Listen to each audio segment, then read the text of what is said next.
কাল কিয়ামতের দিনটা বড় ভয়ঙ্কর হবে, এত ভয়ঙ্কর বন্ধু। আমার নবী বলেছেন উলঙ্গ অবস্থায় মানুষগুলো হাসুরের ময়দানে একত্রিত হবে রে। ও বন্ধু, প্রত্যেকের কবর থেকে ওই হাসুরের ময়দানটা কমপক্ষে 50,000 বছরের রাস্তা হবে রে বন্ধু। এই জন্য নবী যখন মেরাজের রজনীতে বোরাক দেখেছিল, আমার নবীকে আল্লাহ দাওয়াত দিয়েছে, বোরাক দেখে আমার নবী এত ক্রন্দন করেছিল, মনে হয়েছিল যেন আমার নবীর চক্ষু মুবারক দুইটা ঝর্ণা হয়ে গেছে। এই যুবক, কাল কিয়ামতের দিন ঘাম এত ঘামবে রে, কেউ মাজা পর্যন্ত, কেউ নাভি পর্যন্ত, কেউ বা আবার পুরো শরীর বন্ধু ঘামের নিচে ডুবে থাকবে, আবার মাথার মগজ টকবক টকবক করে উতরাইতে থাকবে রে।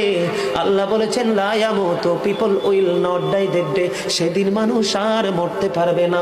আল্লাহ বলেছেন ফিহা ওয়ালা ইয়াহইয়া, people will not be able to live that day, মানুষ সেদিন বাঁচতেও পারবে না।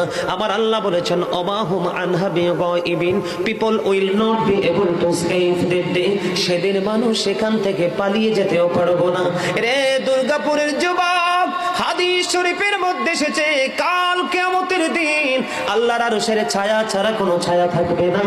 ওই কাল কিয়ামতের দিন এই দুর্গাপুরের যুবকগুলো চাইয়া দেখেন চাতক পাখির মতো বসে আছে।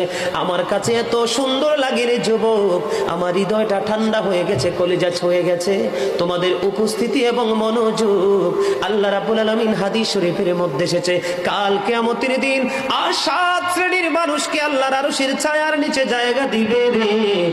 এর মধ্যে বিশাল একটা টিম থাকবে পৃথিবীর যুবকেরা। জোরে জোরে সুবহানাল্লাহ।